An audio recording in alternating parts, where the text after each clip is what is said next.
नमस्कार सभी को। आप एक बार फिर से स्वागत करता हूँ अपने इस चैनल पे। अभी चुनावी मौसम है। लोकसभा चुनाव 2024 का ऐलान हो चुका है और 18वीं लोकसभा के लिए प्रतिनिधि चुनने के लिए हम सब तैयार हैं।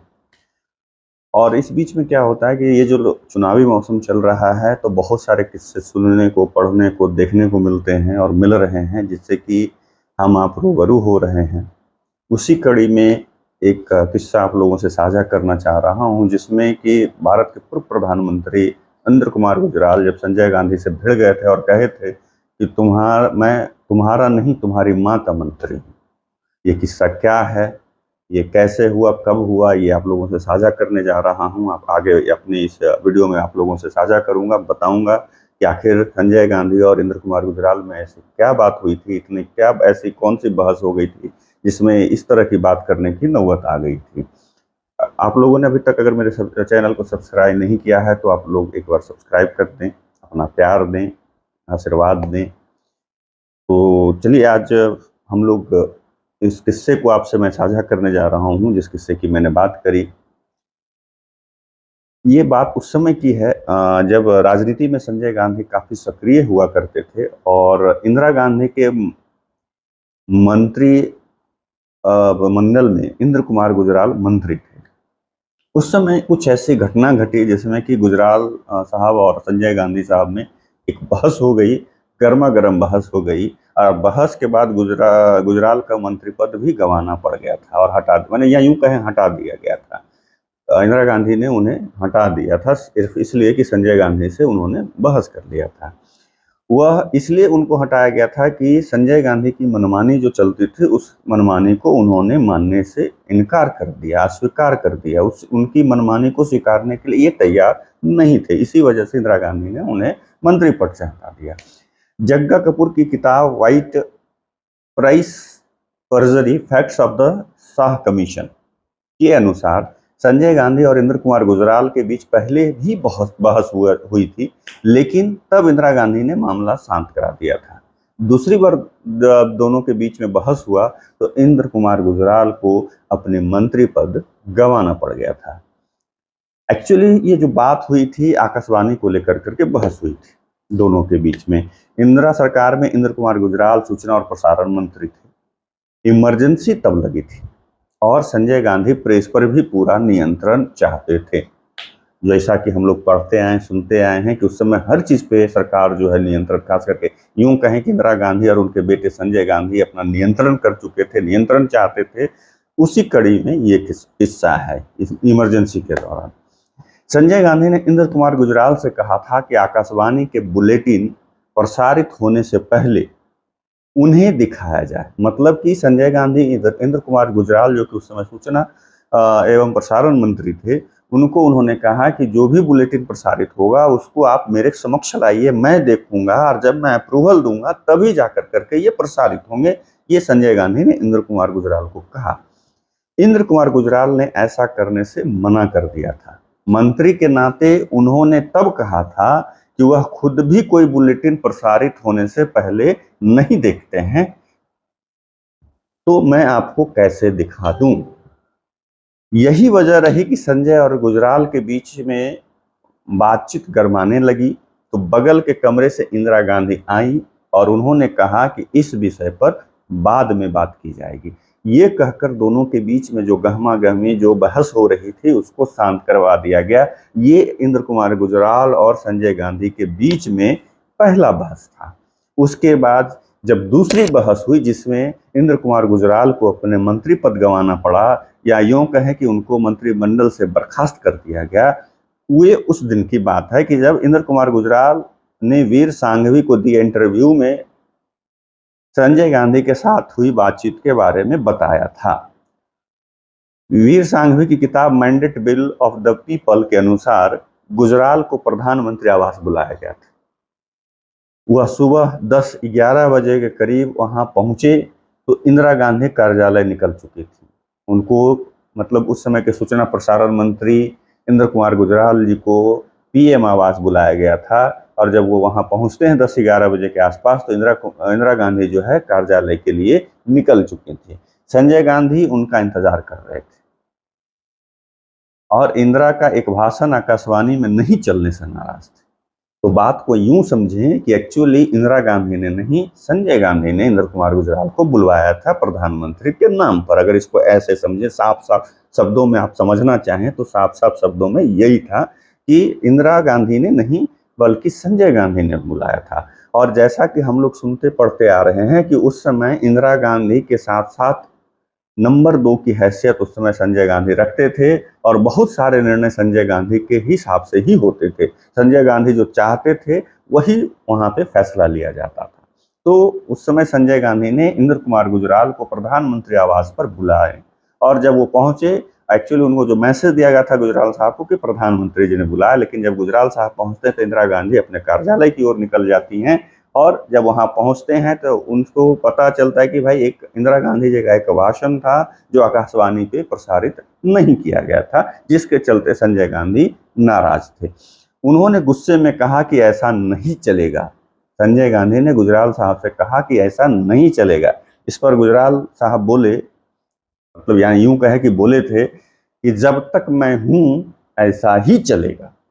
मतलब संजय गांधी ने कहा कि ऐसा नहीं चलेगा, तो इन्होंने रिटर्न में जवाब दिया आई के गुजराल ने कि जब तक मैं हूं ऐसा ही चलेगा। आपको बात करनी है तो बड़ों से बात करने का सलीका सीखिए। उन्होंने उनकी क्लास लगाई और उस समय उनको एक सलाह भी दे डाली, मैं आपके प्रति जवाबदेह नहीं हूं। ये इंद्र कुमार गुजराल ने संजय गांधी से ये शब्द जो कहे, मैं जो कह रहा हूँ, ये शब्द इंद्र कुमार गुजराल ने संजय गांधी, उस समय मतलब इंदिरा गांधी के बाद कांग्रेस में या यूं कहें कि इंदिरा गांधी की सरकार में नंबर 2 की हैसियत रखते थे। वो अलग बात है कि वो मंत्री नहीं थे या किसी पद पे वैसे पद पे नहीं थे, लेकिन वो नंबर 2 की हैसियत रखते थे और वो जो चाहते थे होता था। उस पर उन्होंने, संजय गांधी ने कहा कि ऐसा नहीं चलेगा। इस पर इन्होंने कहा कि मैं जब तक मैं हूं ऐसा ही चलेगा और आपको सबसे पहले बड़ों से बात करने का सलीका सीखना चाहिए। मैं आपके प्रति जवाबदेह नहीं हूं, मैं आपका मंत्री नहीं हूं, मैं आपकी मां का मंत्री हूं। यह कहकर गुजराल वहां से चले गए और शाम तक उनकी जगह विद्याचरण शुक्ल को नया सूचना एवं प्रसारण मंत्री बना दिया गया। उनको जब ये बात वो कहकर वहां से निकलते हैं, शाम होते होते, सूरज ढलते ढलते, जब ये एक भाई उनके जगह पे उनको बिना बताए हटा दिया गया और विद्याचरण शुक्ल जी को सूचना और प्रसारण मंत्री बना दिया गया। ये खामियाजा अगर देखें तो इंद्र कुमार गुजराल अपने जगह पे सही थे कि भाई मेरे, जब हम खुद मंत्री होकर कर करके वो प्रसारित होने वाले बुलेटिन के जो उसको मैं नहीं देख पाता तो मैं आपको कैसे दिखाने दूं, और मैं, आप तो कुछ हैं भी नहीं, आपका सिर्फ यही एक क्वालिफिकेशन कि आप इंदिरा गांधी के बेटे हैं, इसके अलावा आपके पास क्या था, आप क्यों देखना चाहेंगे? जब इंदिरा गांधी प्रधानमंत्री देखना नहीं चाह रहे, मैं मंत्री होकर देखना नहीं चाह रहा, तो आप क्यों देखना चाहते हैं? लेकिन संजय गांधी की मनमानी ये थी कि मुझे हर जगह टीवी पर, जैसे उन्होंने बैन किया, फिल्मों पे बैन लगाया, गानों पे बैन लगाया, जैसा कि हम आप सब पढ़ते आ रहे हैं। देश के बड़े बड़े नेताओं को जेल के अंदर डाल दिया गया, सलाखों के पीछे डालकर उनकी बेरहमी से पिटाई की गई। पूरे देश में जो आपातकाल लगा था, जो कि इस पूरे देश का जो स्वर्णिम इतिहास है, या कहें कि जो स्वतंत्र भारत के बाद का सबसे काला अध्याय अगर कहें तो कोई गलत नहीं होगा, कोई अतिशक्ति नहीं होगी। ये अलग बात है कि उस काले घटना को या काले दिन को या उन दिनों को ढकने के लिए कांग्रेस या उनके साथ जो उस समय उनके खिलाफ थे, आज उनके साथ सत्ता के लिए हैं, वो उन सब चीज़ों को ढकने के लिए आज कहते हैं कि ये जो है हिडन इमरजेंसी अभी लगी हुई है। ये जो है मतलब अभी भी आपातकाल के दौर से भारत जो है देश गुजर रहा है, लेकिन दरअसल क्या है कि इसके आड़ में अपने किए गए करतूतों के, अपने पार्टी के द्वारा किए गए करतूतों को राहुल गांधी या उनकी पार्टी जो है उसको छुपाना चाहती है, जबकि ये सरेआम है। आप पुराने नेताओं के, या एक कुलदीप नैयर एक बहुत बड़े लेखक थे, उनके किताब को भी पढ़िए, इमरजेंसी, उसमें भी बहुत सारी घटनाओं का जिक्र है। और रहे गाहे बगाहे इस तरह का अखबार में या चैनलों में या खबरों में ये न्यूज़ आते रहता है कि उस समय जॉर्ज फर्नांडिस के साथ क्या हुआ था, उस समय माननीय अटल बिहारी वाजपेयी के साथ क्या हुआ था, लाल कृष्ण आडवाणी जी के साथ क्या हुआ था। जितने भी देश के बड़े नेता थे जिनसे कि इंदिरा गांधी को डर था, कारण क्या था इमरजेंसी लगाने का? सिर्फ कारण इतना था कि इंदिरा गांधी चुनाव जीती थी गलत तरीके से, और इलाहाबाद हाई कोर्ट ने उन्हें इसके लिए बोला था। जो वो सांसद जो बने थे उसको उन्होंने खत्म करते हुए चुनाव का आदेश दिया था, और उनको इसी बात का चिढ़ था कि नहीं भाई, हम जो है वो अचानक से रात में इमरजेंसी लगा देती हैं कि भाई नहीं, हम जीते हुए हैं। मतलब गलत तरीके से जीते हुए चुनाव को भी वो जो है उसको जायज ठहराने के लिए, जब हाईकोर्ट ने उनके खिलाफ आदेश पारित किया, तो उसको जायज ठहराने के लिए इंदिरा गांधी ने आपातकाल लगाया। और वो भी ऐसा कि अगर उस समय कोई फिल्म, अगर कुछ ऐसा कोई मैसेज, जैसे आज क्या नहीं दिखाते हैं, आज क्या नहीं बोल देते हैं, धर्म हो, सरकार हो, नेता हो, क्या नहीं उसमें दिखा देते हैं, लेकिन किसी तरह की कोई पाबंदी नहीं लगती। लेकिन उस समय गानों पे भी पाबंदी लगी, उस समय सभी कार्यक्रमों पे पाबंदी लगी। जो भी कोई इनके खिलाफ कुछ एक लाइन बोलता, या गानों के माध्यम से, शायरी के माध्यम से, कविता के माध्यम से, सभी को जेल के अंदर ठूंसते रहते। उसी कड़ी में संजय गांधी चाहते थे कि नहीं, ये इस पे भी मेरा जो है, आकाशवाणी पे भी ये मतलब जो मेरा कब्जा हो जाए। लेकिन इंद्र कुमार गुजराल के रहते भर में ये ऐसा ना हो सका, तो उन्होंने विद्याचरण शुक्ल को बनाया, जिसके बाद की आकाशवाणी पे भी उनका अपना कब्जा हो गया।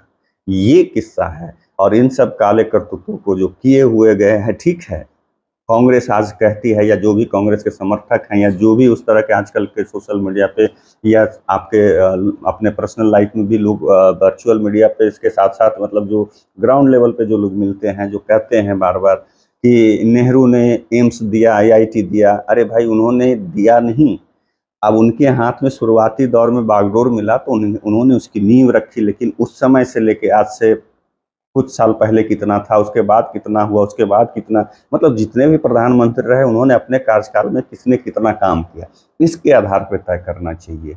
लेकिन नहीं, वो ये चीज़ कहते हैं तो ये बताना भूल जाते हैं कि इंदिरा गांधी ने आपका जो है इमरजेंसी दिया, नेहरू ने कश्मीर प्रॉब्लम दिया, नेहरू ने चाइना प्रॉब्लम दिया। ये सब बात करना भूल जाते हैं कि ये भी तो आपकी देन है, इसको भी तो स्वीकार कीजिए। हम स्वीकार करते हैं कि आईआईटी, आईआईएम में जो ये सब सारे जो संस्था है, एम्स हैं, ये सभी इसरो वगैरह सब नेहरू जी की देन है। लेकिन भारत में जो आज के दौर में प्रॉब्लम है, वो भी नेहरू जी की देन है। इसको भी सहर्ष स्वीकार करना चाहिए कांग्रेसियों को। जो सिख दंगे हुए, वो भी कांग्रेस की देन थे, इसको क्यों नहीं मानते? जितने बड़े दंगे हुए, ये कांग्रेस की देन थी, इसको क्यों नहीं मानते? इन सब चीज़ों को भी कांग्रेस को मानना चाहिए। लेकिन कांग्रेस के लोग और कांग्रेस नहीं मानने को तैयार है, सिर्फ बस दो चार लाइनें। ठीक है, मोदी जो है वो भी, या भाजपा जो है, नेहरू के कार्यकाल को वो सीधे नेहरू के कार्यकाल पे चली जाती है, जो कि इनकी भी गलती। इनको नहीं बोलना चाहिए कि नेहरू ने क्या किया, क्योंकि भाई उनके शुरुआती दौर में उनके हाथ में बागडोर मिली थी, तो उन्होंने तो नींव रखी, आप उसी नींव के पर जो है आप अपना इमारत खड़ा कर रहे हैं। हाँ, ये अलग बात है कि उस समय जैसे एक आंकड़ा जो है अभी कुछ दिन पहले अनुराग ठाकुर ने दिया कि पहले कितने एम्स थे, अभी कितने एम्स हैं, पिछले 10 साल में एम्स कितने बने, आईआईटी कितने बने, बाकी चीज़ें कितने बने, मेडिकल कॉलेज कितने बने, ये सब सारी चीज़ों का जो आंकड़ा दिया, ये आप जरूर कह सकते हैं। लेकिन ये नहीं कि कौन प्रधानमंत्री ने क्या कहा, क्योंकि आप ही के पार्टी के जो आदरणीय, और वो जो मतलब एक कालजयी नाम जो कह सकते हैं कि भारतीय राजनीति के आदरणीय अटल बिहारी वाजपेयी जी ने कहा था कि जितने भी प्रधानमंत्री बने हैं, जितनी भी सरकारें आई हैं, सबने कुछ ना कुछ काम किया है देश की अच्छाई के लिए, देश की भला के लिए। तो उस चीज़ पर अमल करना जरूर चाहिए भारतीय जनता पार्टी को और वर्तमान सरकार को भी, कि उसको मत नकारिए, आप अपनी उपलब्धि बताइए। उन्होंने क्या क्या नहीं, ठीक है, वो तो देख ही रहा है, उसका तो कोढ़ जो है भुगत ही रहा है, देश को लगा ही है। लेकिन आप भी अपनी उपलब्धियों को बताइए, ना कि उनके कमियों के ऊपर, क्योंकि अब आप 10 साल रह गए। अब 10 साल आपके लिए काफ़ी लंबा वक्त है अपनी उपलब्धि को गिनती कराने के लिए, इसलिए 10 साल पीछे जाने की ज़रूरत नहीं है। 70 साल नहीं कर सकते, 70 साल बनाम 10 साल, क्योंकि 70 साल में आपके उस समय जो है जनता पार्टी की सरकार रही 1.5-2 साल के लिए, उस जिस समय मोरारजी भाई देसाई जो प्रधानमंत्री बने थे।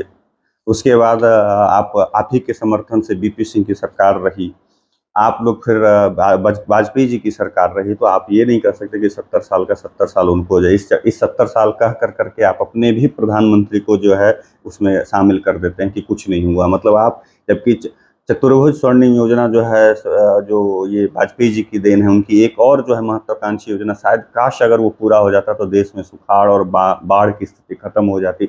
नदियों को जोड़ने का जो उनका एक महत्वाकांक्षी योजना था, वो धरातल पे बेचारा नहीं उतर पाया, क्योंकि शाइनिंग इंडिया जब उस समय उनको अंधेरे में रखा गया, जिसके वजह से वाजपेयी जी सत्ता से दूर हो गए थे। लेकिन खैर अभी भी वक्त है कि उनके ये जो एक आम काम ने जो है, नितिन गडकरी और आपकी सरकार, जो मोदी जी की सरकार है, वो अच्छा काम कर रही है कि हाँ सड़क बहुत अच्छा बना रही है, लेकिन साथ में अगर आप नदियों को जोड़ने का काम भी कर दें तो बहुत अच्छा रहेगा।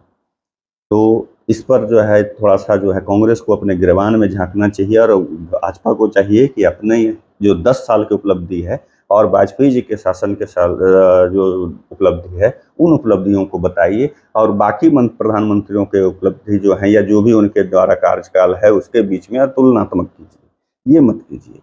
चलिए, तब तक के लिए आप लोगों से फिर विदा लेता हूँ। अगले वीडियो में फिर मिलता हूँ। कुछ अलग कहानी अगर पढ़ने को मिलती है तो फिर आप लोगों से साझा करूँगा। आप लोगों को कैसा लगा ये कहानी, आप लोगों को वीडियो कैसा लगा, आप लोग कमेंट करके बताइए। अगर पसंद आता है तो लाइक शेयर ज़रूर कीजिएगा, और पुनः एक बार कह रहा हूँ कि अगर आप लोगों ने अभी सब्सक्राइब नहीं किया है तो सब्सक्राइब करें। बहुत बहुत धन्यवाद। जय श्री राम।